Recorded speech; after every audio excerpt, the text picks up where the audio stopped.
A professora esperava uma mãe sobrecarregada para a conversa de emergência. Ela certamente não esperava que o homem mais perigoso da cidade entrasse pessoalmente pela porta. Ele silenciaria a sala com a sua mera presença. E com uma voz gélida, perguntaria por que lhe esconderam durante anos que ele tinha um filho. Se adoras romances dramáticos de máfia com revelações chocantes, segredos sombrios e heróis implacavelmente protetores, então subscreve este canal. E escreve nos comentários de que país estás a ouvir. Estou curioso para saber em que países esta história está a causar arrepios hoje. 5 da tarde. Ela sabia o minuto exato, porque tinha estado a olhar para o relógio pelo que pareceu uma eternidade. Apenas esperava que o seu turno finalmente terminasse. Quando o seu telemóvel vibrou, ela franziu a testa. O número não estava guardado, mas ela reconheceu o indicativo imediatamente. A escola. Antes mesmo de atender, o seu coração afundou. Olá, olá, fala a senhora Carter, da escola primária de Brookfield. A voz da professora soava amigável. Amigável demais. Calma, de uma forma que a deixou nervosa. Sim, respondeu ela apressadamente, já de pé. Está tudo bem com ele? Oh, ele está bem, assegurou a senhora Carter suavemente. Por favor, não se preocupe. Trata-se apenas de um pequeno problema de comportamento. Pensei apenas que uma breve conversa com os pais seria útil. Um pequeno problema de comportamento. Estas palavras deveriam ter sido tranquilizadoras. Em vez disso, o seu pulso começou a acelerar. O que aconteceu exatamente? Houve uma situação no recreio, explicou a senhora Carter com cuidado. Outro rapaz provocou. O seu filho não começou. Mas a sua reação foi invulgar. O seu estômago contraiu-se. Invulgar como? Sussurrou ela. Ele não gritou nem chorou. Ele não correu para um professor, disse a professora lentamente.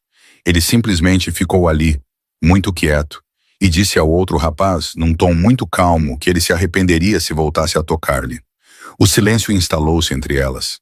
Ele tem 8 anos, conseguiu ela dizer em voz baixa. Nós sabemos, respondeu a senhora Carter. E é exatamente por isso que quero falar consigo. A maneira como ele disse foi muito controlada, muito contida. Ela fechou os olhos por um momento. A outra criança está ferida? Não, assegurou a senhora Carter rapidamente. Não houve confronto físico, mas levamos as ameaças a sério. Claro que levavam, eu compreendo. Falo com ele esta noite. Na verdade, continuou a senhora Carter com delicadeza, eu preferiria uma conversa conjunta. Talvez amanhã depois da escola. Amanhã. A sua mente começou imediatamente a planear. Amanhã ela conseguiria manter a calma. Amanhã ela conseguiria explicar tudo. Sim, amanhã está bom.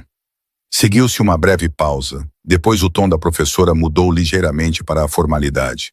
Se não conseguirmos contactá-la novamente, informaremos o segundo contacto de emergência.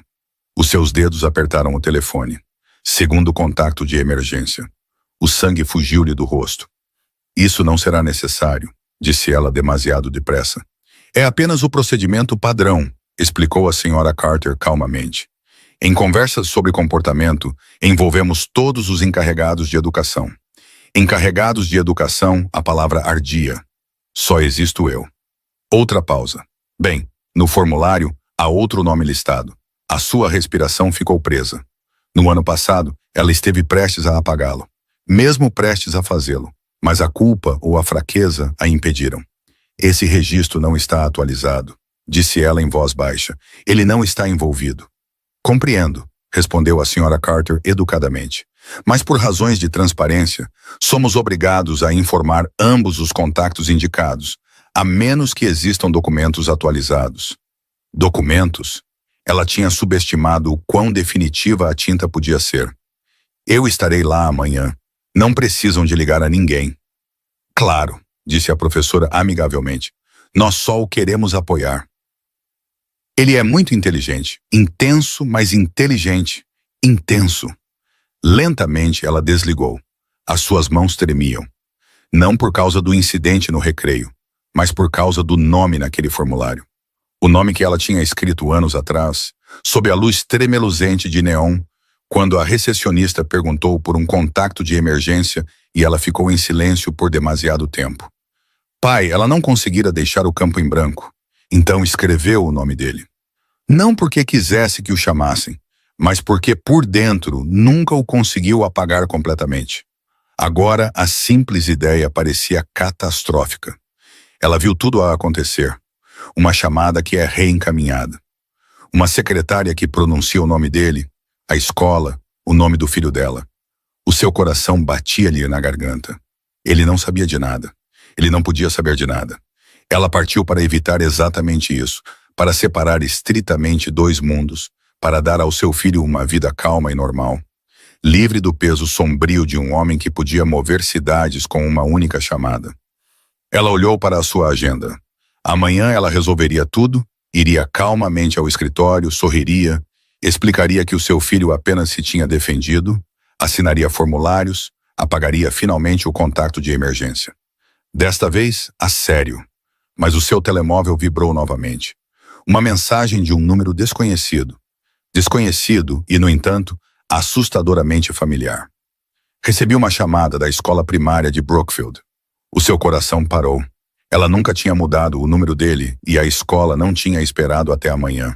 A mensagem seguinte chegou imediatamente. Precisamos de falar urgentemente sobre por que estou listado como contato de emergência para uma criança da qual nunca soube. O ar na sala tornou-se pesado. Uma chamada de rotina transformou-se numa tempestade. E algures na cidade, o homem mais perigoso que ela alguma vez amou, acabara de descobrir que tinha um filho. O mais amargo de tudo, ela tinha planeado corrigir tudo. Depois da primeira mensagem, ela escreveu 3 respostas e apagou cada uma delas. Saiu mais cedo do trabalho, foi diretamente para a escola e, pelo caminho, praticou explicações calmas e objetivas. Mas chegou tarde demais. A reunião já tinha sido adiada. A senhora Carter tinha saído brevemente do escritório, explicou a recepcionista, pedindo desculpa. Não conseguimos contactá-la, por isso contactamos o segundo número de emergência. Estas palavras assombraram-na horas mais tarde. Contactamos o segundo número de emergência. E se queres saber o que acontece quando ele aparece pessoalmente na escola no dia seguinte, subscreve o canal agora para não perderes nenhum episódio. E escreve nos comentários de que país estás a ouvir ou a ver. Ela estava agora sentada no seu carro, com o motor desligado, as mãos ainda no volante. O edifício da escola parecia inofensivo à luz da tarde. Paredes de tijolo, murais, pequenas mochilas a saltitar pelas portas. Normal. Neste edifício, alguém tinha marcado um número que ela não ouvia há 8 anos. Ela conseguia imaginar muito bem a secretária a folhear os documentos de inscrição, as letras de imprensa arrumadas do nome dele, o número desconhecido da empresa por baixo. Ela nunca pensou que seria necessário. Tinha-o escrito num momento de fraqueza durante a inscrição, quando os formulários lhe pareceram intermináveis e impessoais. O nome do pai tinha ficado em branco. Contacto de emergência. Ela hesitou e depois escreveu-o. Não porque pensasse que ele alguma vez seria chamado, mas porque, no fundo do seu ser, não o conseguia apagar completamente. Agora, a escola tinha feito o que o protocolo exigia. Eles ligaram e ele atendeu. O seu telefone vibrou novamente. Ela não precisava de olhar. A primeira mensagem tinha sido controlada. Recebi uma chamada da escola primária de Brookfield. A segunda tinha sido mais ríspida. Precisamos de discutir por que estou listado como contato de emergência para uma criança da qual nunca me disseram nada. Finalmente, ela desbloqueou o telefone. Uma terceira mensagem esperava. O diretor da escola confirmou o nome completo da criança. A sua respiração ficou dolorosamente presa. Ele sabia o nome do filho dela, não uma alcunha, não uma suposição, o nome oficial completo que ela tinha escolhido cuidadosamente para evitar qualquer coisa que pudesse ser rastreada até ao mundo dele. Os seus pensamentos corriam. Quanto é que eles disseram? A escola mencionou o incidente? Descreveram o temperamento do rapaz? Descreveram o seu rosto? A chamada do escritório passava na sua cabeça da perspectiva da recepcionista. Olá, Sr. Moretti, fala da escola primária de Brookfield. O senhor está indicado como contato de emergência para... Ela fechou os olhos. Claro que ele tinha atendido. Homens como ele não perdiam chamadas de números desconhecidos. Tinham pessoas que as filtrava, assistentes que reencaminhavam tudo o que era marcado como urgente. Uma chamada da escola sobre uma criança registrada com o seu nome teria sido imediatamente notada. Ela imaginou-o a parar a meio de uma reunião, a olhar para o ecrã e a ouvir as palavras. O seu filho, contacto de emergência, problemas de comportamento. O pensamento deu-lhe dores de estômago. O seu telefone vibrou novamente. Desta vez estava a tocar. O nome dele não apareceu, apenas o número que ela em tempos memorizara. Ela ficou a olhar para ele até quase ir para o correio de voz. Depois, atendeu. Primeiro, houve silêncio, sem ruídos de fundo, sem trânsito, apenas uma respiração regular. Deixaste o meu nome num formulário da escola, disse ele finalmente. A sua voz não tinha mudado. Mais profunda que a da maioria das pessoas. Controlada, calma de uma forma que parecia mais perigosa do que gritar. Foi um engano, disse ela rapidamente. Não, respondeu ele. Enganos são acidentais. A sua garganta lá apertou-se. Ligaram-me, continuou ele, por causa de uma criança que tem o teu apelido. Ela pressionou brevemente a testa contra o volante. Não é o que estás a pensar, sussurrou ela. Então explica-me, disse ele, sem raiva, sem voz alta, apenas expectativa. Ela engoliu em seco. Não me conseguiram contactar, disse ela. Foi rotina. Rotina não tem nada a ver com o meu nome, respondeu ele. Agora ela conseguia ouvir a aspereza. A contenção estava a desaparecer. O que é que te disseram? Perguntou ela em voz baixa. Que ele esteve envolvido num incidente, disse ele. Que lidou com isso calmamente. Que usou uma linguagem que os preocupou. O seu coração palpitava. Claro que mencionaram isso. Disseram que ele não vacilou, acrescentou ele. As palavras atingiram-na com força. Não vacilou. A serenidade do seu filho, o seu tom ponderado, características que ela tentara convencer-se de que vinham dela. Perguntaram-me se eu participaria numa reunião de pais amanhã, continuou ele. A sua respiração ficou presa. E o que é que disseste?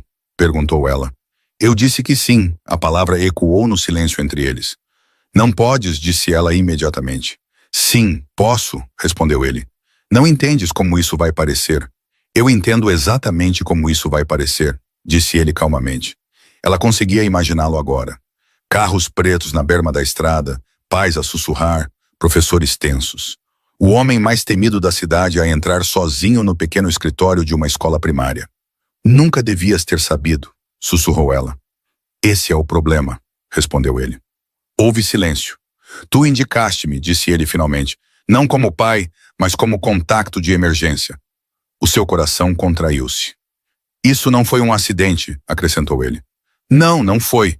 Não podes escondê-lo e chamar-me quando te convém, disse ele em voz baixa. Eu não te chamei, disse ela. A escola chamou, respondeu ele. Porque tu puseste o meu nome lá. Ela fechou os olhos. Este era o contacto que ela nunca esperou que fosse necessário e o número que ela tinha escrito na esperança de que permanecesse apenas tinta no papel. O protocolo tinha-o transformado numa revelação. Devias atualizar o processo, disse ele. Vou fazê-lo, sussurrou ela. Tarde demais, respondeu ele. O seu pulso acelerou. Amanhã, continuou ele calmamente. Eu vou participar nessa reunião. Ela sentiu o mundo inclinar-se. Não pode simplesmente ir à escola dele, disse ela. Ele é meu filho, Helena, respondeu ele. As palavras soaram como um veredito final. E pela primeira vez desde a chamada de rotina, ela entendeu algo com uma clareza dolorosa. Já não se tratava de um incidente no recreio. Tratava-se de um nome que finalmente tinha sido dito em voz alta. Os carros chegaram 5 minutos antes do toque final. Foi de propósito. Os pais já estavam na berma da estrada com chávenas de café e os telemóveis na mão, meio distraídos e meio atentos, como sempre estavam quando iam buscar os filhos. Desenhos de crianças esvoaçavam nas janelas do corredor. Um guarda de trânsito da escola ajeitava o seu colete. Era uma quinta-feira perfeitamente normal, até os motores se fazerem ouvir. O primeiro sedã preto virou lentamente à esquina, polido até brilhar como um espelho. O segundo seguiu, depois um terceiro. Todos idênticos, todos deliberados. Não iam depressa, não tocavam música alta, não faziam alarido, apenas ocupavam espaço. As conversas pararam a meio da frase. É para alguém? Há uma excursão? É algum tipo de visita de doadores? Os pais afastaram-se discretamente quando os carros se alinharam ao longo do passeio, onde normalmente estacionavam minivans. No escritório da escola, A senhora Carter levantou o olhar da sua secretária quando ouviu o zumbido suave dos motores lá fora. A recepcionista franziu a testa. Isto é invulgar, murmurou ela. A porta do carro do meio abriu-se. Ele saiu sozinho. Nenhuma comitiva à vista, nenhum guarda-costas a rodeá-lo. Apenas ele. Fato escuro, sem gravata. A sua expressão era severa. Ele não se apressou, não olhou à volta confuso. Ele examinou o edifício uma vez, avaliou-o e depois dirigiu-se para a entrada.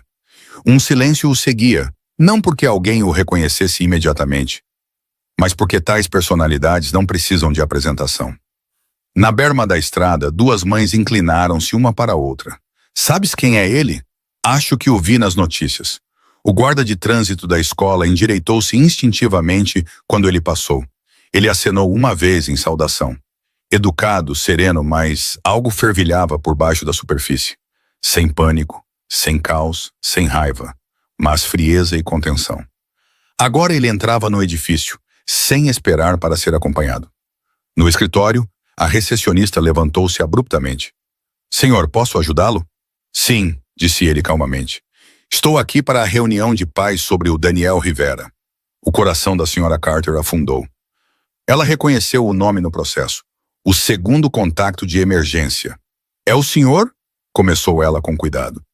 Estou listado, respondeu ele calmamente. Não havia arrogância nessa afirmação, apenas um fato. A recepcionista olhou para o ecrã. O nome correspondia. A sala pareceu-lhe de repente mais pequena. Claro, disse a senhora Carter, forçando um sorriso profissional. Estávamos à espera da mãe. Ela está informada, respondeu ele. O seu olhar percorreu o escritório uma vez, observando as fotografias de turma emolduradas, os cartazes coloridos e as minúsculas cadeiras de plástico. Este não era o seu mundo, e, no entanto, ele estava nele sem hesitação. Lá fora, mais pais tinham começado a anotar os carros. Os telefones foram inclinados discretamente. Os sussurros tornaram-se mais altos. Por que é que alguém como ele estaria aqui? Há alguma coisa errada? De volta ao escritório, a senhora Carter apontou para a pequena sala de conferências. Por aqui. Ele seguiu-a sem comentários. Os seus passos eram ponderados. As suas mãos pendiam relaxadas ao lado do corpo, mas a tensão era visível na sua mandíbula. Eles entraram na sala. Uma única cadeira vazia estava em frente à secretária da professora. Ele não se sentou imediatamente. Quando foi feita a chamada? Perguntou ele. Ontem à tarde, respondeu a senhora Carter com cuidado. E a mãe? Perguntou ele. Ela confirmou que viria, disse a senhora Carter. E o seu olhar tornou-se um pouco mais aguçado. E, no entanto, fui contactado primeiro. Isto não era uma pergunta. É o protocolo habitual quando um dos pais não está contactável, explicou a senhora Carter. A sua expressão não mudou. Protocolo, repetiu ele em voz baixa. Lá fora, o último toque da escola soou. As crianças correram para o corredor. O barulho ecoou suavemente no escritório. O seu olhar desviou-se brevemente na direção do som. Algo cintilou ali. Protetor, aguçado e imediato. A senhora Carter juntou as mãos com cuidado. Houve um pequeno incidente, começou ela. Eu sei, interrompeu a ele em voz baixa. Quero ouvi-lo de si. Ela engoliu em seco. Ele foi provocado, explicou ela. Outro rapaz provocou-o repetidamente. O seu? Ela hesitou. A criança não se tornou violenta. A sua mandíbula contraiu-se. O que é que ele fez? Perguntou ele. Ele ficou ali, muito quieto, disse ela, e informou a outra criança que haveria consequências se voltasse a tocar-lhe. O silêncio encheu a sala. Isso preocupa? Perguntou ele calmamente. O tom de voz preocupou-nos, esclareceu ela. Não era medo, não era pânico. Não, concordou ele em voz baixa. Do lado de fora da janela da sala de conferências, os pais esticavam discretamente o pescoço para ver melhor. Os carros pretos continuavam ali, como testemunhas silenciosas. Lá dentro, ele finalmente sentou-se lento e controlado. Pousou as mãos espalmadas sobre a mesa. Ele iniciou o contacto? Perguntou ele. Não, ele bateu em alguém? Não, então ele defendeu-se verbalmente. Sim, mas ele terminou calmamente. Estão preocupados com a forma como ele o fez. A senhora Carter hesitou. Sim. O seu olhar endureceu ligeiramente. Ele não vacilou, acrescentou ela. Um músculo na sua mandíbula contraiu-se. Não, disse ele novamente. De repente, a porta abriu-se. Passos ecoaram no corredor e então ela apareceu, sem fôlego, pálida, com os olhos arregalados. Ela congelou na porta. Ele olhou para ela uma vez e a raiva que ele tinha suprimido cuidadosamente tornou-se visível. Não explosiva, não alta, mas inconfundível. Não por causa do incidente, mas porque soube do seu filho através de uma secretária da escola. E pela primeira vez, o tranquilo escritório da escola percebeu que esta não era uma reunião de rotina.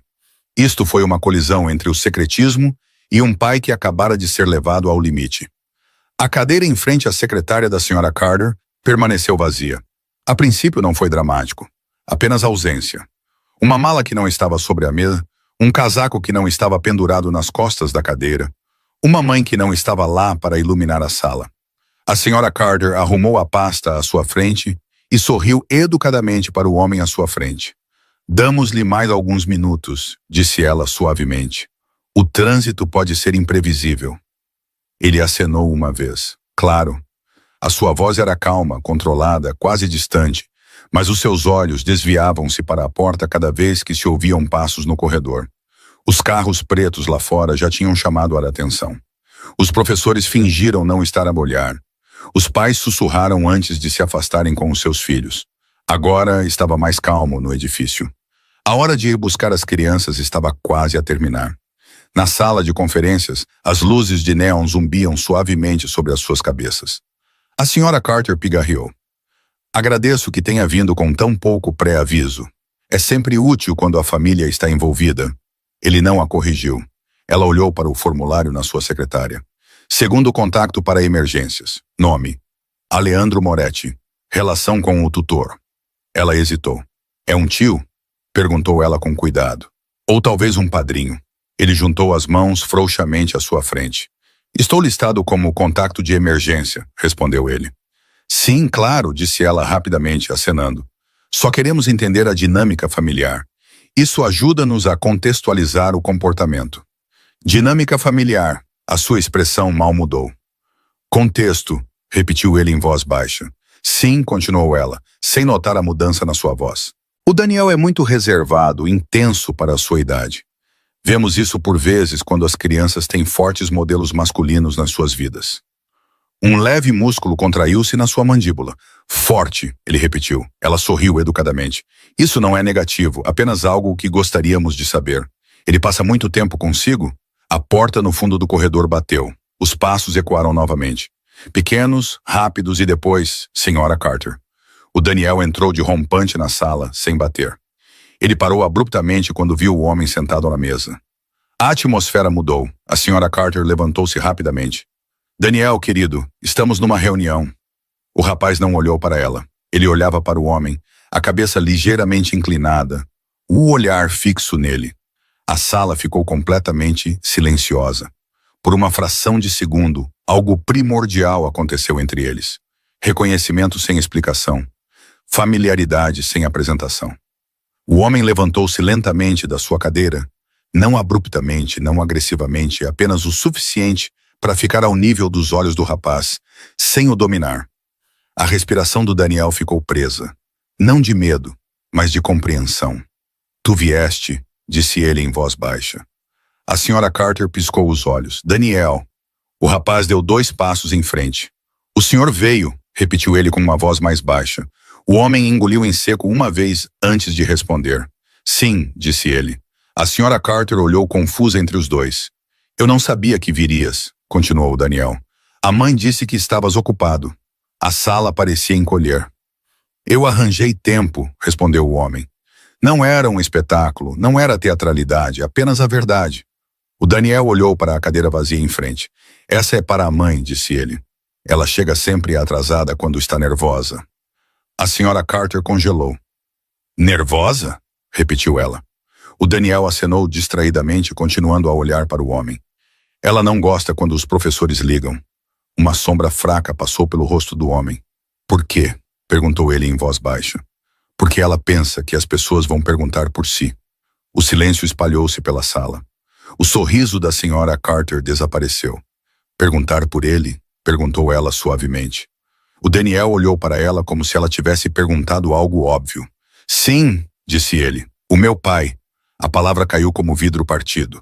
A mão da senhora Carter deslizou ligeiramente na borda da mesa. Peço desculpa, disse ela com cuidado. O senhor é o pai dele. O Daniel acenou novamente, agora impaciente. Sim, ele olhou novamente para o homem. O senhor é o meu pai. Não havia acusação nisso, nem drama, apenas clareza. O homem não reagiu exteriormente, mas algo na sua postura mudou. Menos contenção, mais certeza. Sim, disse ele. Uma palavra. Firme, sem arrependimento. A senhora Carter sentiu a sala inclinar-se, mas as formalidades, começou ela fracamente, olhando para o processo. O Daniel encolheu os ombros. A mãe disse que não falamos sobre isso. A cadeira vazia em frente pareceu de repente uma prova. A senhora Carter olhou para o homem à sua frente. Não um tio, não um tutor distante, não um amigo da família, mas um pai a quem ela tinha ligado ontem como segundo contato, a quem ela tinha convocado sem saber para o seu pequeno escritório da escola, sem compreender a magnitude dessa decisão. A porta abriu-se novamente. Desta vez, ela estava lá, sem fôlego, pálida, com os olhos arregalados, cheios de pânico e algo perigosamente próximo do remorso. Ela absorveu a cena com um olhar, o seu filho de pé entre eles, a cadeira vazia, a expressão da professora e ele. Ele não olhou para ela imediatamente, o seu olhar ainda pousado no rapaz. Disseste que estavas ocupado, repetiu o Daniel em voz baixa. O homem finalmente levantou o olhar, olhou-a nos olhos, e a raiva que fervilhava sob a sua calma tornou-se visível. Não alta, não explosiva, apenas absoluta. Disseste-lhe que eu estava ocupado, disse ele em voz baixa. Ela entrou lentamente na sala. Eu disse-lhe que não estavas aqui, sussurrou ela. O Daniel franziu ligeiramente a testa, confuso. Mas o senhor está aqui, disse ele. A verdade pairava no ar como algo frágil e irreversível. E pela primeira vez desde o início da reunião, a cadeira vazia já não representava ausência. Representava um segredo que acabara de ser dito num escritório de escola, sob luzes de neon, por uma criança que não entendia que algumas verdades devem permanecer escondidas. O silêncio após as palavras do Daniel não se quebrou imediatamente. Permaneceu pesado. A senhora Carter pigarreou suavemente, tentando recuperar o controle da sala. Daniel, querido, por que não esperas um momento lá fora com a senhora Álvares? Ele hesitou, olhando entre os dois adultos, como se tivesse compreendido que acabara de tropeçar em algo maior do que a política do recreio. Está tudo bem, disse a sua mãe em voz baixa, forçando um sorriso que não foi totalmente convincente. Senta-te com a senhora Álvares. Ele acenou lentamente e saiu da sala. A porta fechou-se atrás dele e a atmosfera mudou.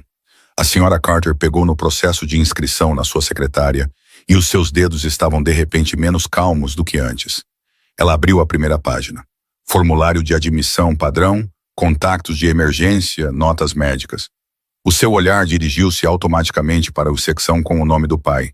Havia um risco por cima. Não era uma correção limpa, nem um único traço deliberado. Estava fortemente riscado, como se alguém tivesse mudado de ideias enquanto escrevia. Sob a tinta preta espessa, mal se via um nome que tinha sido pressionado com tanta força no papel que deixara uma reentrância. Alessandro Moretti, por baixo, estava escrito em tinta azul com outra caligrafia, não envolvido. A senhora Carter piscou os olhos, virou para a secção de contactos de emergência.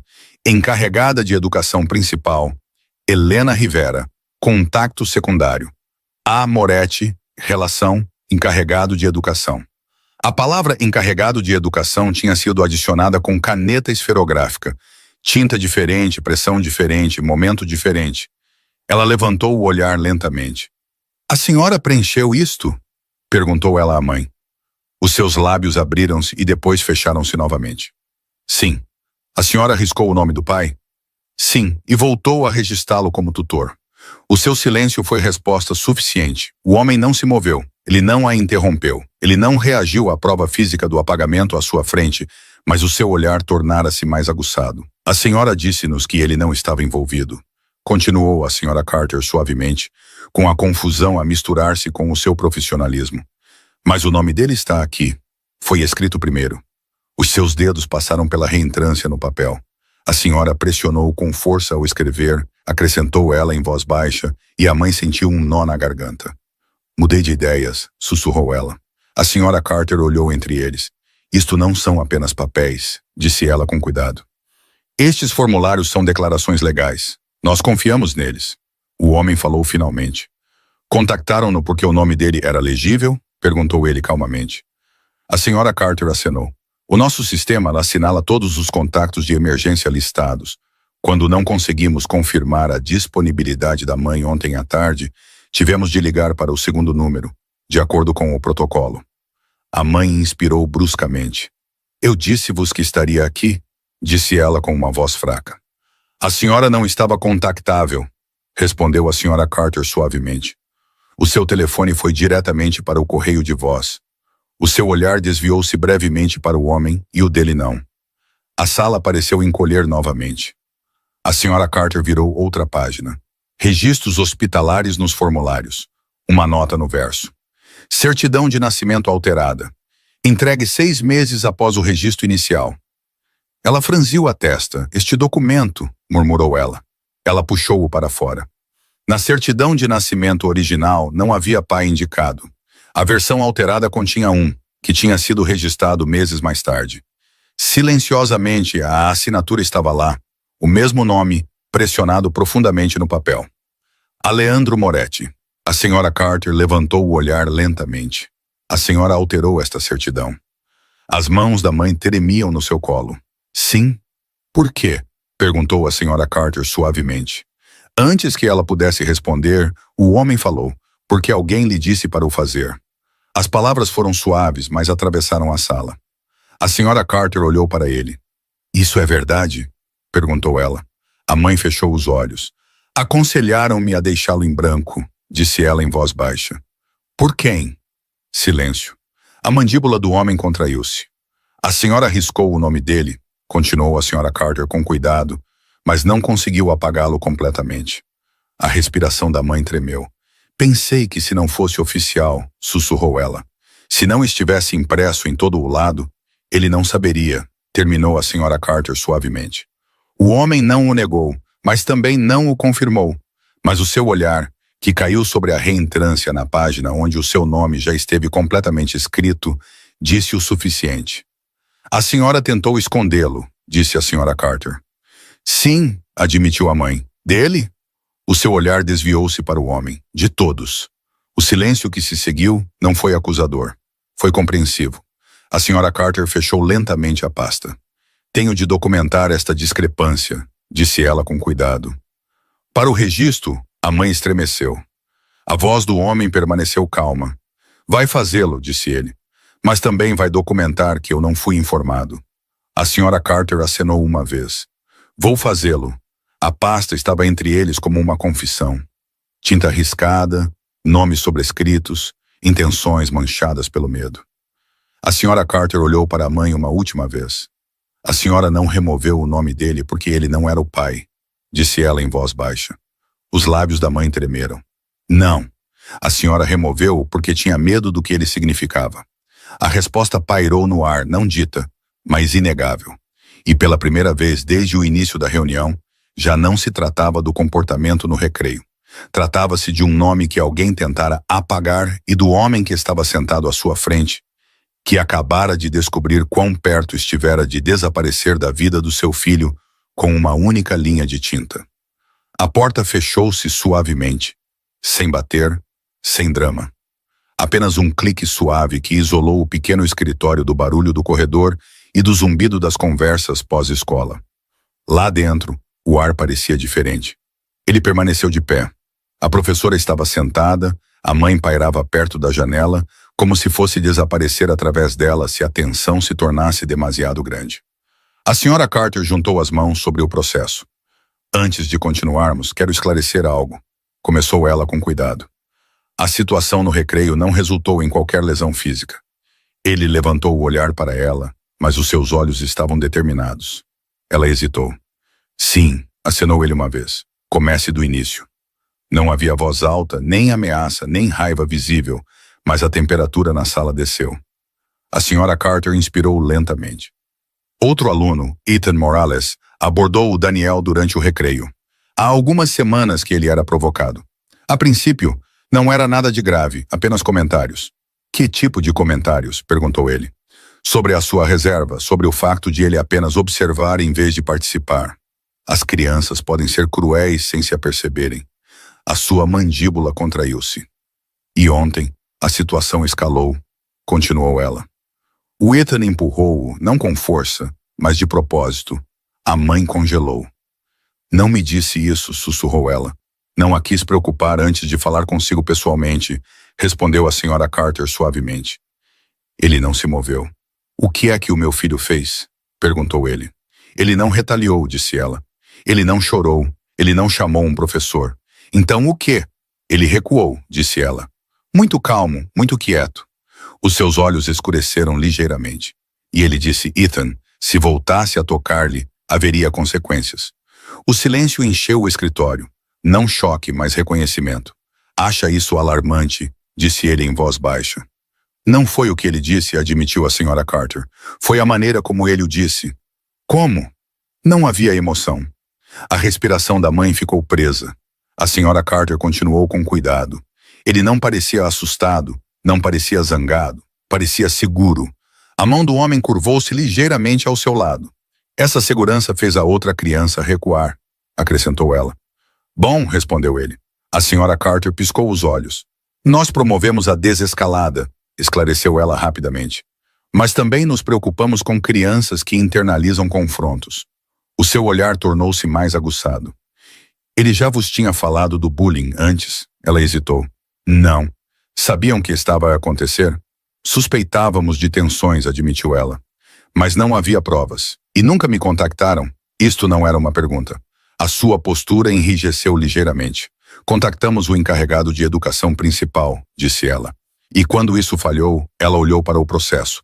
Ligamos uma vez para o segundo número. Uma vez, repetiu ele. Sim, a sua voz permaneceu calma.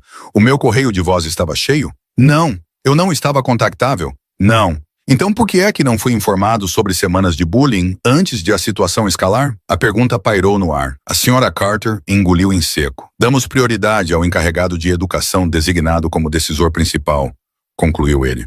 A palavra caiu mais pesada do que deveria. A mãe estremeceu. A senhora Carter escolheu as suas palavras com cuidado, perante o tutor que foi nomeado como decisor principal. Ele inclinou-se ligeiramente para frente, pousando as mãos na borda da secretária. O meu filho foi ferido fisicamente? Não. Emocionalmente? Ela hesitou. Ele não parecia angustiado. Porque ele não mostra a sua angústia facilmente, sussurrou a mãe. O homem lançou-lhe um olhar rápido. E como é que sabe isso?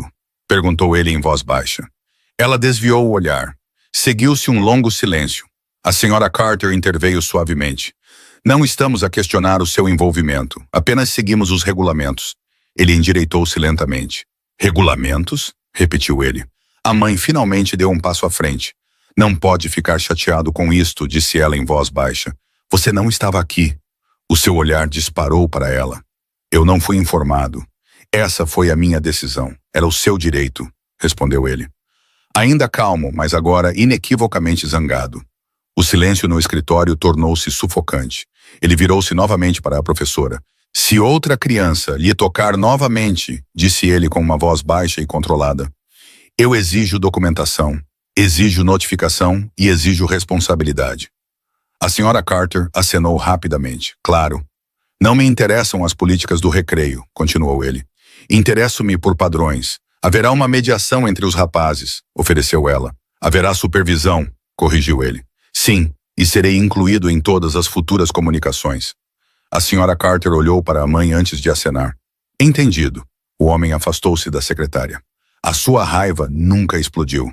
Ele nunca levantou a voz, mas encheu a sala como uma tempestade presa atrás de um vidro. A voz da mãe quebrou o silêncio. Ele dominou a situação, sussurrou ela. Ele não retaliou. Ele olhou para ela. Esse não é o ponto. Então qual é o ponto? Perguntou ela. O seu olhar suavizou-se um pouco. Ele estava sozinho, disse ele. A verdade atingiu-o mais profundamente do que o empurrão alguma vez poderia ter feito. Do lado de fora da janela do escritório, crianças riam no pátio. A vida normal continuava. Lá dentro, algo tinha mudado. Isto não era sobre uma briga no recreio. Era sobre um rapaz que tinha aprendido a defender-se sem hesitação e um pai que acabara de perceber que não tinha estado lá para ver como isso aconteceu. O silêncio no escritório era pesado. Sem caos, sem violência, apenas raiva, fria, contida e muito, muito desperta. Encontraram-no no pátio. O Daniel estava sentado no muro baixo de betão na borda do recreio, os cotovelos nos joelhos, equilibrando cuidadosamente um pacote de sumo meio vazio entre as mãos. A multidão pós-escola tinha diminuído, restando apenas algumas crianças à espera de serem apanhadas. As suas vozes flutuavam em gargalhadas esporádicas sobre o asfalto. Ele não ria, ele observava. Não nervoso, não ansioso, ele simplesmente observava. O homem abrandou ao aproximar-se como se estivesse a cruzar uma fronteira invisível. A mãe seguiu um passo atrás. O seu pulso batia alto nos seus ouvidos. "Daniel!" chamou ela em voz baixa. Ele virou-se imediatamente. O seu olhar dirigiu-se primeiro para ela, para verificar automaticamente se estava tudo bem. Depois, dirigiu-se para o homem ao lado dela. Ele não parecia assustado, não parecia tímido. Não parecia inseguro, parecia curioso. Tinha quase algo de clínico. O homem parou a alguns metros de distância, dando-lhe espaço. O Daniel deslizou do muro e ficou de pé. Demasiado direito. Ombros para trás, queixo direito, quieto. Desta vez, a semelhança não estava nos olhos. Estava na postura. A mãe sentiu-o como uma dor física. "Não vais embora outra vez, pois não?" perguntou o Daniel simplesmente. Nenhuma acusação, nenhum pedido, apenas recolha de informação. A expressão do homem mudou quase imperceptivelmente. "Eu não vou embora", disse ele. O Daniel acenou uma vez. "Ok, foi isso." Nenhuma reação dramática, nenhuma explosão emocional, apenas aceitação. O homem agora examinava-o como o Daniel o tinha examinado antes, ponderando, avaliando. "Não tiveste medo", disse ele em voz baixa. O Daniel encolheu ligeiramente os ombros. "De quê?" "De mim", esclareceu ele. O Daniel inclinou a cabeça. "Por que haveria de ter?" A respiração da mãe ficou presa. O homem não respondeu imediatamente. "Algumas pessoas têm medo", disse ele. O Daniel pensou sobre isso. "Elas não te conhecem", concluiu ele. A simplicidade dessa percepção atingiu-o mais duramente do que qualquer dúvida. O rapaz aproximou-se um pouco mais, não ao alcance, não imprudentemente, apenas o suficiente para diminuir a distância. Ele olhou para as mãos do homem. "Tu não tremes", observou Daniel. O pulso da mãe acelerou. "O quê?" perguntou ela em voz baixa. "A maioria dos adultos treme quando está zangada", explicou Daniel. "O senhor não." O homem olhou para as suas próprias mãos. Estavam calmas, sempre calmas. "Tu também não", respondeu ele. O Daniel não sorriu, não reagiu de todo. "Eu não fico zangado assim", disse ele. "Como é que ficas zangado?" perguntou o homem. O Daniel pensou seriamente sobre isso. "Eu fico quieto." A mãe fechou brevemente os olhos. "Claro que ficava." O homem acenou lentamente. "Isso é perigoso", disse ele em voz baixa. O Daniel olhou para ele. "Por quê?" "Porque as pessoas não veem o que se aproxima." O rapaz aceitou isso sem pestanejar. "Essa é a questão", disse ele. O coração da mãe batia alto. Lá estava de novo. Não um comportamento aprendido, não uma imitação, instinto. O homem agachou-se ligeiramente. Não tanto que ficasse por cima dele, apenas o suficiente para o encontrar ao nível dos olhos. "Por que não disseste ao teu professor que estavas a ser provocado?" perguntou ele. O Daniel encolheu os ombros. "Isso não era importante. Se alguém te toca, isso é importante." O Daniel manteve o seu olhar. "Eu resolvi." As palavras não soaram presunçosas, eram factuais. A mandíbula do homem contraiu-se ligeiramente. "Não devias ter de o fazer", disse ele. O Daniel franziu ligeiramente a testa, como se essa ideia não lhe tivesse ocorrido. "Por que não?" O homem hesitou. "Porque tens 8 anos." O Daniel inclinou novamente a cabeça. "O senhor também já teve 8 anos?" A mãe inspirou bruscamente. O homem piscou uma vez. "Sim." "Precisou de ajuda?" perguntou o Daniel. A pergunta ela atingiu-o mais duramente do que qualquer acusação. O homem não respondeu imediatamente. "Não", disse ele finalmente. O Daniel acenou satisfeito. "Eu também não." O silêncio entre eles não era hostil, não era desconfortável. Parecia harmonioso. A mãe observava com uma incredulidade silenciosa. Ela esperava medo, confusão, talvez até ressentimento. Em vez disso, o seu filho analisava-o como um espelho. Tu ficas de pé como eu, disse o Daniel de repente. O homem levantou ligeiramente as sobrancelhas. Como é que eu fico de pé? O Daniel recuou e endireitou os ombros. Assim, a semelhança era agora inegável. O peso distribuído uniformemente. O queixo calmo, silêncio, sem rigidez. O homem endireitou-se lentamente até a sua altura total. És observador, disse ele. O Daniel encolheu os ombros. És barulhento sem falar, acrescentou ele pensativamente. A mãe engoliu em seco. O que é que isso significa? Perguntou ela suavemente. Significa que as pessoas se movem quando ele anda, respondeu o Daniel. O homem expirou lentamente. E tu reparas nisso? O Daniel acenou. Eu reparo em tudo. As palavras eram simples, sem adornos. Verdade. O homem olhou para a mãe. Algo mudou nos seus olhos. Tu ensinaste-lhe isso? Perguntou ele em voz baixa. Ela abanou a cabeça. Não. O Daniel aproximou-se novamente. O senhor não me assusta, disse ele simplesmente. O homem agachou-se novamente para ficar ao nível dos olhos. Eu também não quero. O Daniel examinou-o uma última vez. Não me vai mentir? Perguntou ele. O pátio pareceu de repente frágil. O homem não hesitou. Não. O Daniel acenou uma vez. Ok. E assim a tensão dissipou-se. O rapaz não estremeceu, não recuou, não se agarrou à perna da sua mãe. Ele simplesmente aceitou-o, como se o sangue se reconhecesse a si mesmo, como se a postura, o silêncio e a firmeza fossem apenas línguas que eles falavam fluentemente. A mãe observava os dois, ali de pé, imagens espelhadas, separadas por anos, e reconheceu algo que era ao mesmo tempo assustador e inevitável. O seu filho nunca precisou de saber quem era o seu pai. Ele simplesmente soube, não por nomes, não por papéis, mas pela maneira como ele se mantinha firme e não recuava. A porta abriu-se demasiado depressa. Bateu com um som agudo e alto contra o batente que ecoou pelo corredor silencioso. Ela ficou ali por meio segundo, como se não tivesse a certeza se as suas pernas a levariam mais longe. Sem fôlego, pálida, uma mão ainda tão firmemente agarrada ao seu telefone que os seus nós dos dedos tinham ficado brancos. A recepcionista levantou o olhar da sua secretária. Mamã, estou aqui, disse ela rapidamente, já passando por ela. Para a reunião. A senhora Carter levantou-se da sua cadeira na sala de conferências.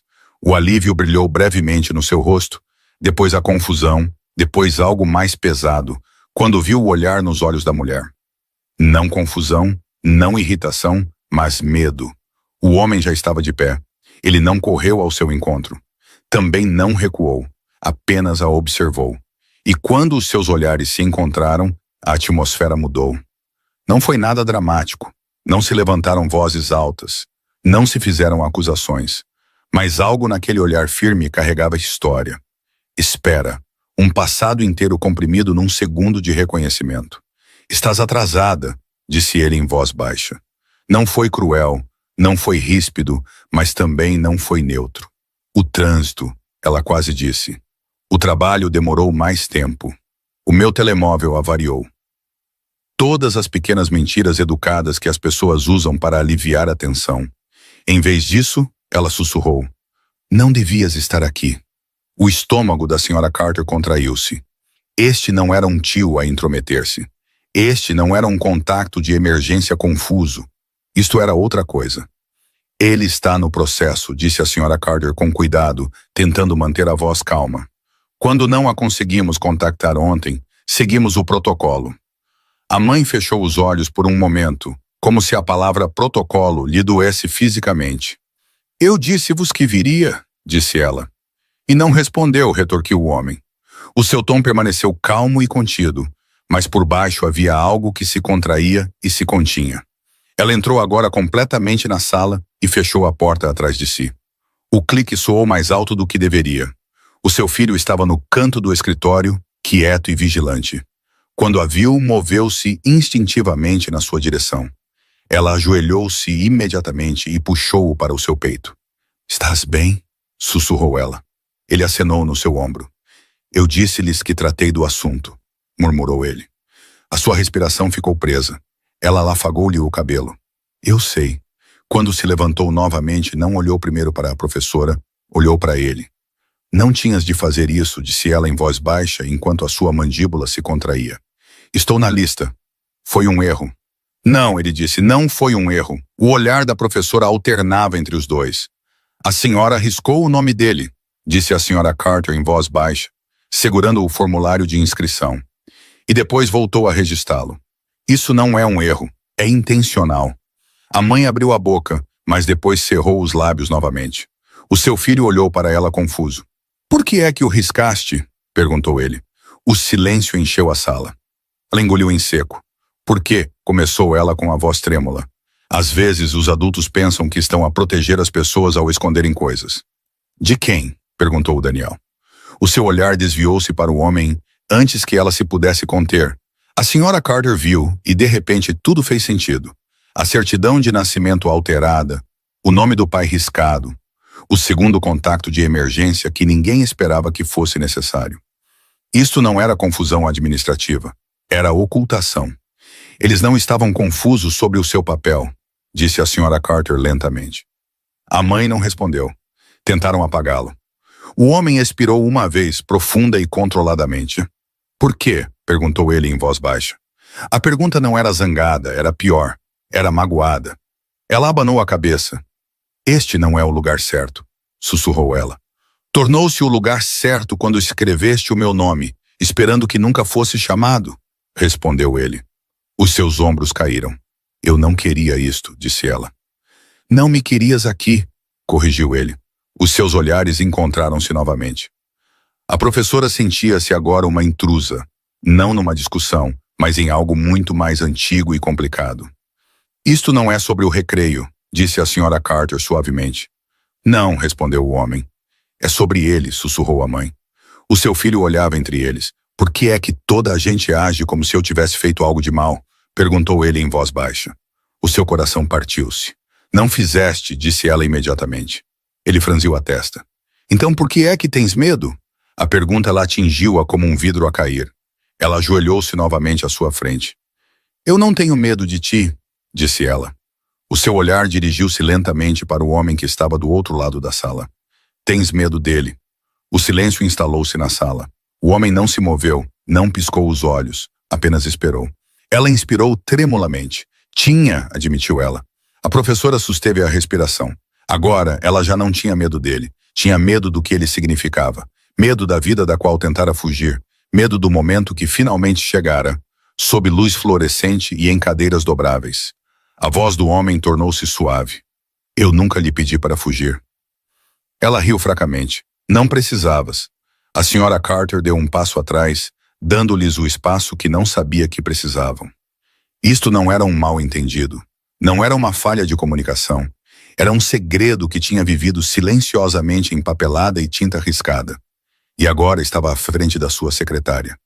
A respirar. Não vou fazer isto aqui, disse a mãe finalmente, limpando os olhos. Já o fizeste, respondeu ele. A verdade pairava entre eles como algo frágil e irreversível. A professora olhou para o processo nas suas mãos, depois novamente para os dois adultos que estavam a poucos centímetros um do outro, mas a mundos de distância. Isto não era sobre disciplina, não era sobre regras escolares, não era sobre uma nota de comportamento, era sobre um nome que alguém tentara enterrar. E no momento em que foi dito em voz alta, deixou de ser um segredo. A respiração da mãe ainda estava irregular, a raiva do homem ainda estava suprimida. E naquele escritório silencioso, sob luzes de neon e ao lado de desenhos a lápis de cera colados na parede, a professora entendeu algo com clareza absoluta. Isto não era confusão, era história, e acabara de voltar a entrar pela porta. O corredor em frente ao escritório tinha ficado silencioso. A maioria das crianças já tinha ido embora. O último autocarro já tinha partido, deixando para trás o cheiro fraco de gases de escape e o eco distante de risos. Na pequena sala de reuniões, as luzes de néon zumbiam suavemente, demasiado brilhantes para uma conversa como esta. O Daniel estava agora sentado no canto, com as pernas cruzadas, empilhando silenciosamente blocos de plástico que encontrara num caixote na sala de aula. Ele não estava a ouvir, pelo menos não obviamente, mas estava perto o suficiente para ouvir cada palavra. Ela notou isso e, pela primeira vez desde que entrara no edifício, parou de tentar controlar a situação. Apenas olhou para ele, o homem que estava à sua frente, as mãos calmas ao lado do corpo, a raiva escondida sob disciplina. "Queres saber a verdade?" perguntou ela em voz baixa. "Sim", respondeu ele. Ela engoliu em seco. "Não foi por tua causa", disse ela. "Não no início. O seu olhar não suavizou. Então, por quê?" Ela fechou os olhos por um momento e, quando os abriu novamente, o medo que carregava há anos era impossível de esconder. "Começou com uma mensagem", disse ela. Ele congelou completamente. "Que mensagem?" "Eu estava grávida de 6 meses", continuou ela. "Tu estavas em Roma. Eu estava sozinha no apartamento. Um número que eu não conhecia enviou-me uma mensagem de texto. As suas mãos tremiam ligeiramente, mas ela não parou. Dizia: "Diz-lhe para recuar, ou a criança pagará por isso." O ar na sala mudou. Ele não a interrompeu, não praguejou, mas algo na sua postura mudou, tornou-se mais aguçado. "Pensei que era uma brincadeira", disse ela, "ou uma tática de intimidação." "De quem?" perguntou ele com uma voz baixa. "Não sei. Isso doeu-lhe mais do que qualquer acusação. Tentei ignorar", continuou ela. Depois veio outra mensagem, desta vez com uma fotografia. Ela engoliu em seco. "De mim a sair da clínica." O silêncio aprofundou-se. Eles sabiam onde eu estava, sabiam as minhas consultas, sabiam do bebê antes de eu ter contado a alguém. A sua mandíbula contraiu-se. "Por que não me disseste nada?" perguntou ele. Ela riu baixinho, mas não havia humor nisso, porque eu te conheço. Os seus olhos brilharam. "Eu sei o que terias feito." "E o que seria isso?" perguntou ele. "Terias começado uma guerra." As palavras pairaram entre eles. Ele não o negou. "Eu não queria uma guerra por um recém-nascido", continuou ela. "Não queria que o nosso filho se tornasse uma peça num jogo de poder." Ela olhou para o Daniel, que ainda empilhava cuidadosamente os blocos, de costas para eles, mas numa postura tensa. "Eu optei pela distância", sussurrou ela. "Eu optei pelo silêncio." "Decidiste apagar-me", corrigiu ele em voz baixa. O seu olhar voltou-se para ele. "Eu decidi protegê-lo." A sua voz tornou-se um pouco mais ríspida. "Excluindo-me?" "Sim", disse ela sem hesitar, "porque se eles não pudessem ver que estavas ligado a ele, ele era menos valioso." A lógica era brutal, calculada e dolorosamente consistente em termos de sobrevivência. "Achas que o meu nome o torna um alvo?" disse ele. "Eu sei que sim", respondeu ela. O seu silêncio confirmou mais do que qualquer negação jamais poderia. "Durante meses", continuou ela, "dormi com as luzes acesas. Verificava as janelas 2 vezes. Assustava-me com cada porta de carro lá fora." Ela engoliu em seco. "E tu negociavas contratos de transporte como se nada tivesse mudado." Isso doeu. Ele expirou lentamente. "Não me deste uma oportunidade de te proteger." "Eu não queria a tua proteção", disse ela rispidamente. "Eu queria o anonimato dele." As suas mãos pressionaram-se espalmadas contra a mesa. "Pensei que se desaparecesse silenciosamente, se não provocasse ninguém, se não te ligasse, não acusasse ninguém, não escalasse a situação, então a ameaça desapareceria." "E desapareceu?" perguntou ele. Ela hesitou. "Sim", admitiu ela finalmente. Os seus olhos escureceram. "Não sabes isso?" "Sim, sei", disse ela, porque eles pararam. Ele examinou-a atentamente. "E se eles estiverem à espera?" A sua respiração ficou presa. "Esse foi o risco que eu corri." A voz baixa do Daniel quebrou a tensão. "Quem estava à espera?" Ambos se viraram para ele. Ele não se tinha movido, mas tinha estado a ouvir. Ela foi até ele e ajoelhou-se à sua frente. "Algumas pessoas não gostam quando homens poderosos têm coisas que amam", disse ela suavemente. Ele franziu a testa. "Por quê?" "Porque isso lhes dá controlo." Ele aceitou isso em silêncio. O homem aproximou-se agora, mas não tanto que a ofuscasse. "Devias ter me dito", disse ele em voz baixa. "Tive medo do que me custaria dizer-te", respondeu ela. "E o que é que o silêncio te custou?" perguntou ele. A pergunta a atingiu-o com força. Ela olhou para o Daniel. "Pelo menos ele teve a sua paz", sussurrou ela. Ele agachou-se à sua frente para ficar ao nível dos olhos dela. "Não para a intimidar, mas para ser visto. Achas que eu o teria deixado crescer numa guerra?" Ela olhou-o nos olhos. "Acho que terias terminado uma." Ele não desviou o olhar. Sim, disse ele. A certeza na sua voz era ao mesmo tempo assustadora e reconfortante. Era exatamente disso que eu tinha medo, respondeu ela. A verdade pairava entre eles, crua e sem filtros. Eu não o escondi porque não te amava, disse ela em voz baixa. Então por quê? Perguntou ele novamente. Porque amar-te significava conhecer os inimigos que fazes, respondeu ela. Silêncio. Finalmente pensei que a distância o tornaria invisível. Ele levantou-se lentamente. A distância não torna o sangue invisível, disse ele. O Daniel olhava entre eles, quieto, mas pensativo. Então escondeste-me? Perguntou ele. Ela acenou. Sim. Ele pensou sobre isso. Funcionou? Ela hesitou. Já não sei. A voz do homem era calma quando ele discordou. Não me traíste. Os seus olhos encheram-se de lágrimas. Sobreviveste, continuou ele. Mas subestimaste uma coisa. O quê? Que eu preferiria lutar contigo do que perdê-lo sem saber. O peso dessa percepção pesou-lhe no peito. Durante anos, ela acreditou que o silêncio era misericórdia. Agora, já não tinha a certeza. As luzes de neon zumbiam sobre eles. O Daniel continuava a empilhar os seus blocos e a verdade que ela tinha enterrado por quase uma década estava finalmente exposta, já não riscada com tinta, já não escondida em documentos alterados. A distância tinha sido o seu escudo, mas nunca fora permanente. O parque de estacionamento parecia novamente normal. A luz do final da tarde lançava longas sombras sobre o asfalto. Alguns pais restantes prendiam os seus filhos nos assentos do carro. Um zelador abriu a porta lateral para levar o lixo para fora. O guarda de trânsito da escola tirou o colete e dobrou-o cuidadosamente sobre um braço.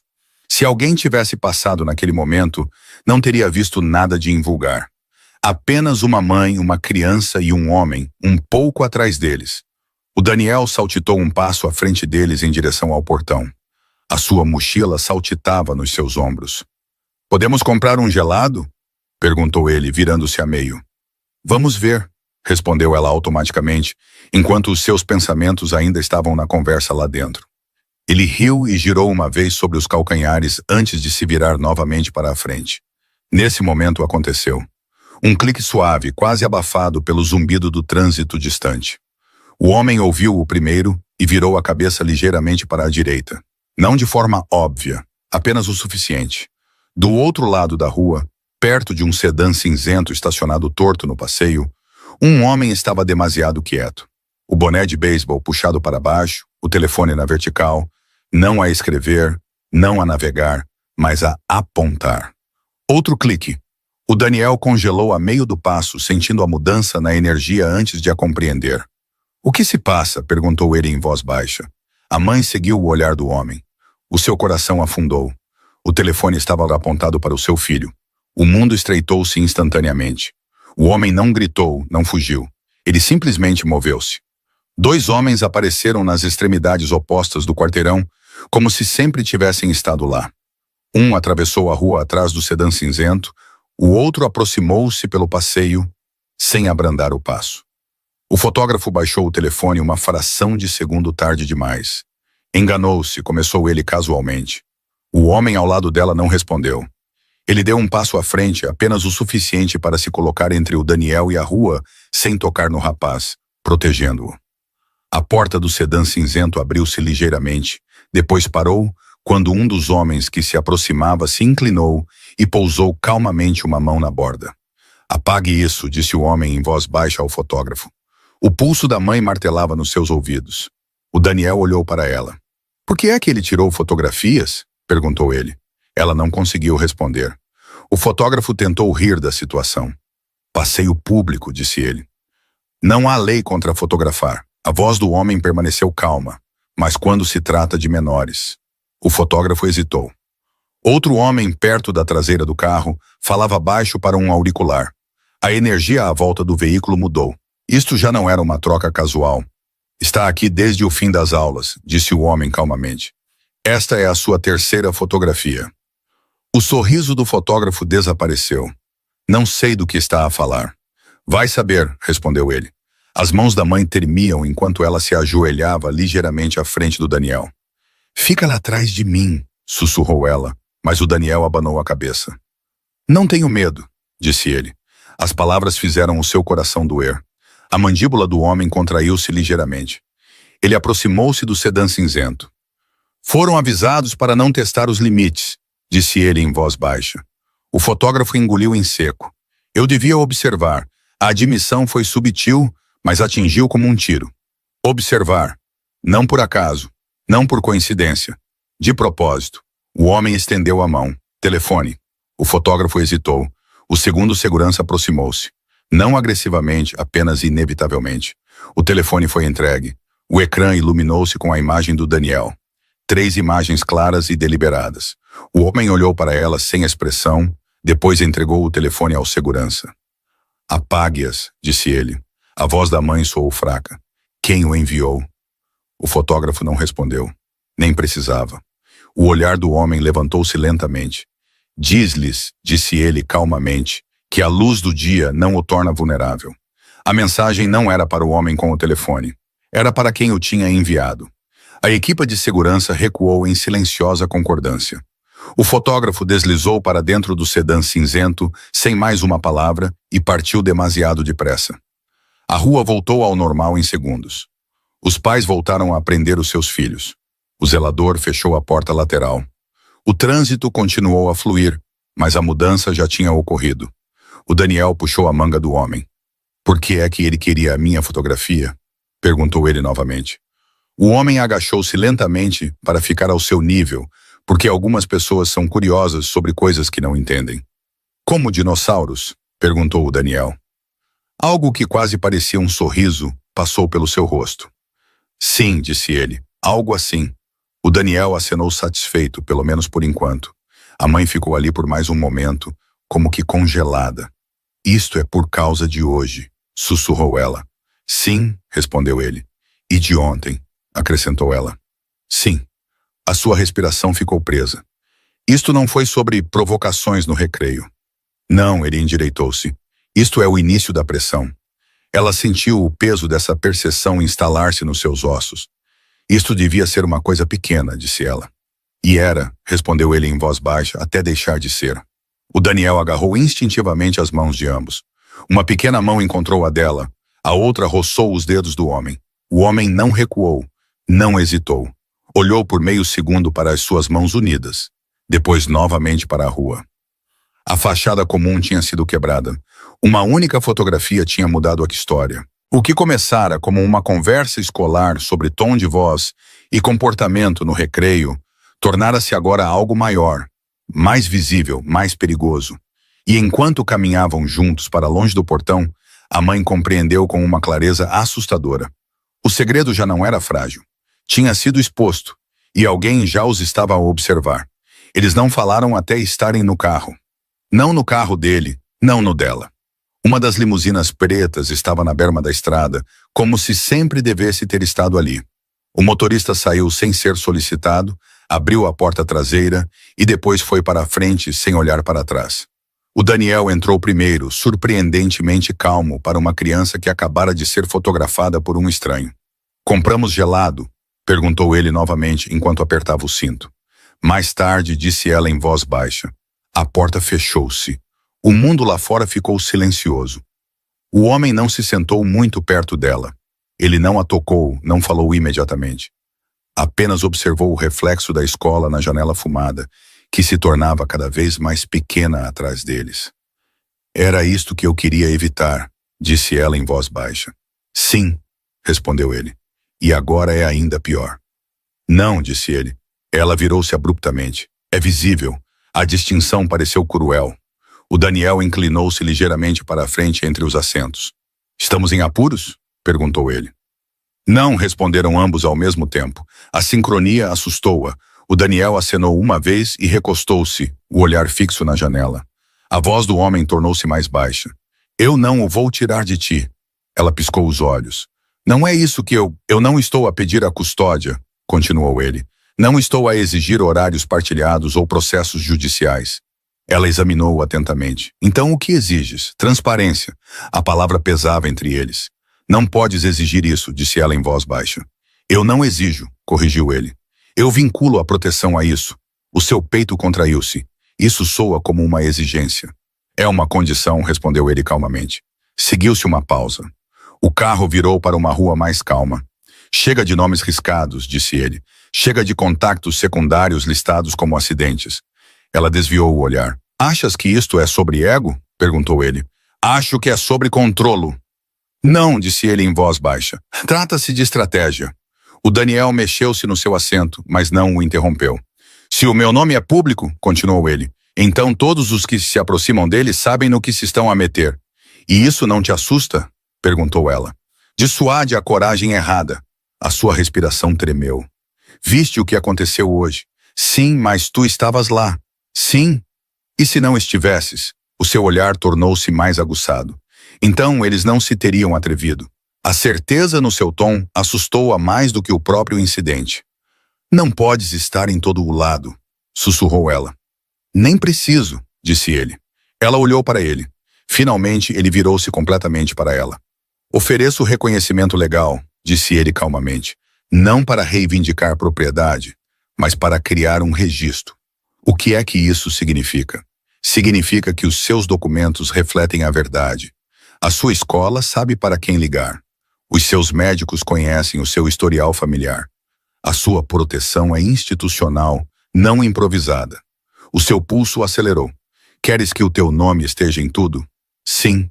A sua honestidade surpreendeu-a. Segurança invisível, acrescentou ele. Sem sombras, sem observação silenciosa, mas presença aberta. Isso vai torná-lo diferente, disse ela. Ele já é. As palavras caíram mais pesadas do que uma acusação. Ela olhou para o Daniel, que desenhava formas com um dedo nas manchas de condensação na janela. Ele merece uma vida normal, sussurrou ela. Ele merece segurança, corrigiu o homem. E se eu disser que não? O carro abrandou num semáforo vermelho. Ele não hesitou. Então eu retiro-me. O seu coração afundou. Tu irias... Eu retirar-me-ia, esclareceu ele. Sem registros públicos, sem proteção visível. Continuaria a ser listado como contato de emergência, nada mais. É tudo. É tudo. Ela procurou no rosto dele sinais de manipulação. Não encontrou nenhum. Isto não é uma moeda de troca? Perguntou ela. Não. Então o que é? Acordo, disse ele. O semáforo ficou verde. Não vou proteger um fantasma. Continuou ele em voz baixa. Se estou envolvido, sou visível. Responsável, documentado. Ela engoliu em seco. E o que esperas de mim? Para de me esconder. A simplicidade dessa afirmação doeu. Para de dizer aos professores que sou um engano, acrescentou ele. Para de fingir que sou um amigo da família. O seu peito apertou-se. Eu protegi-o.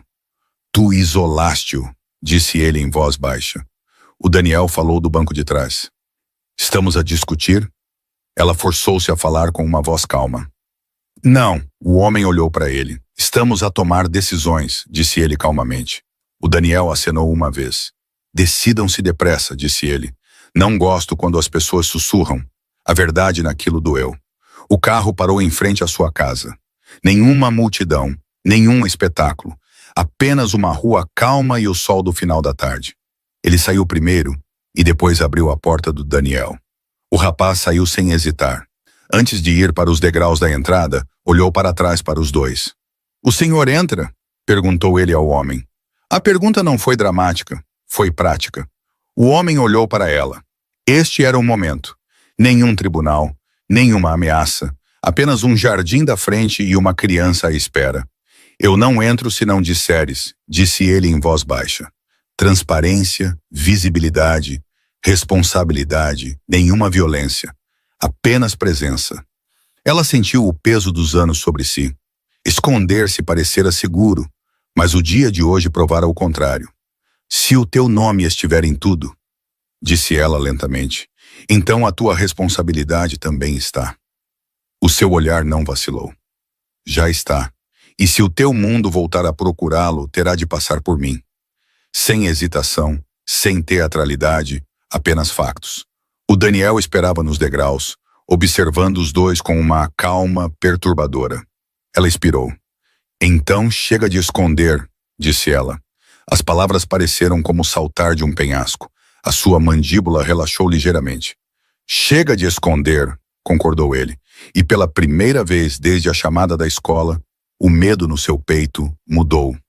Não desapareceu, não foi apagado, mas partilhado, visível, estruturado. A proteção vinha com condições e ela acabara de as aceitar. O ginásio da escola cheirava a pipocas e tinta têmpera. Cadeiras dobráveis estavam dispostas em filas irregulares.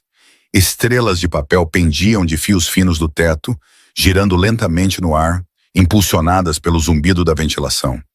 Uma faixa pintada à mão estendia-se pela parede do fundo. Noite de apresentação de primavera. Era comum, dolorosamente comum. Crianças agitavam-se em trajes desajustados perto das cortinas do palco. Os pais sussurravam sobre os programas, os seus telemóveis prontos para gravar vídeos tremidos que nunca apagariam.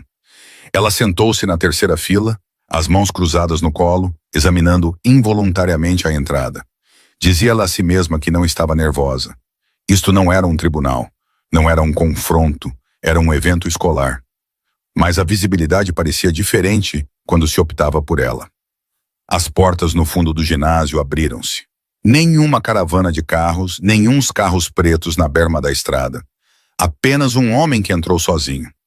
Nenhum seguranças ao seu lado, nenhuma pausa dramática. Ele usava um casaco escuro em vez de um fato, sem gravata, nenhum sinal visível de autoridade, exceto a maneira como as pessoas instintivamente abriam espaço, sem saber porquê.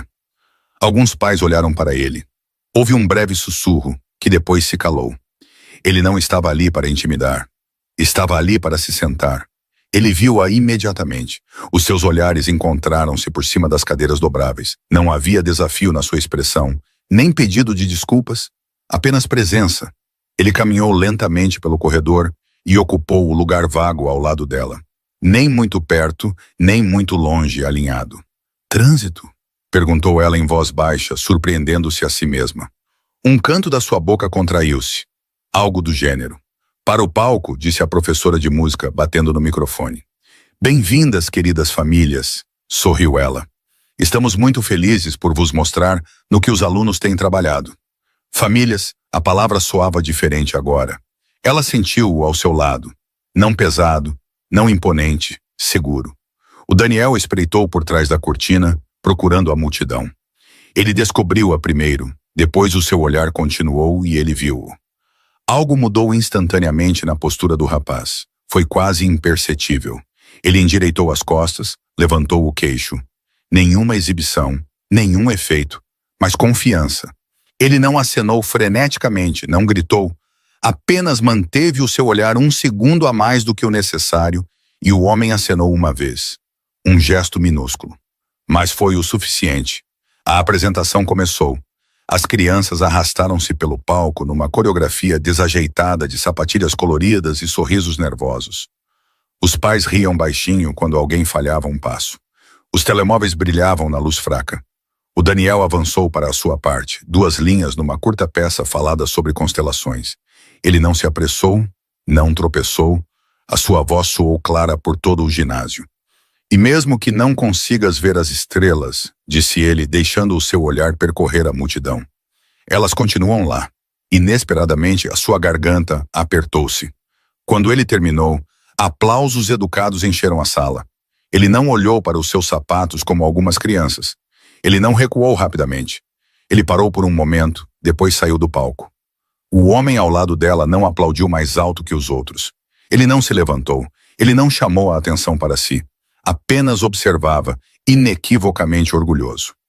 Após a última canção, os pais correram para o palco para ir buscar os seus filhos e tirar fotografias sob as estrelas de papel. Ela levantou-se lentamente. Ele levantou-se com ela. O Daniel correu na sua direção com as bochechas coradas e um sorriso. Viram? Perguntou ele sem fôlego. Nós vimos, disse ela. Não estragaste tudo, acrescentou o homem. O Daniel sorriu. Eu sei. Não havia arrogância nisso, apenas certeza. Alguns pais permaneceram por perto, curiosos, mas cautelosos. Ninguém se aproximou diretamente deles. Ninguém fez perguntas. Não foi dramático, foi normal. O Daniel enfiou uma mão na dela e a outra na dele. Não hesitante, não experimental, completamente natural. O homem olhou por um momento para as suas mãos unidas, depois novamente para ela. Tinhas razão, disse ela em voz baixa. Com o quê? O silêncio não o protege. Ele não respondeu imediatamente. Não, concordou ele após um momento. Isola-o. Ela viu o Daniel a rir com um colega de turma por perto. A sua postura estava mais direita do que na semana passada. Não o estás a sobrecarregar, disse ela. Não estou aqui para o sobrecarregar, respondeu ele. Estou aqui para ser consistente. Consistente? Parecia simples, mas parecia radical. Não trouxeste segurança, observou ela. Eles estão lá fora, disse ele calmamente. A alguma distância, não escondidos, não a pairar, presentes, estruturados. Ela expirou lentamente. Pensei que se estivesse ao teu lado, ele se tornaria um alvo. E agora ela olhou à volta no ginásio, para os professores a conversar, para os pais a recolher programas, para o seu filho de pé entre eles, sem se encolher. Acho que o esconderijo o tornou mais pequeno, admitiu ela. Ele examinou-a por um momento. Não te vou ofuscar, disse ele em voz baixa. Já não é disso que tenho medo. O Daniel puxou as suas mãos. Podemos comprar gelado agora?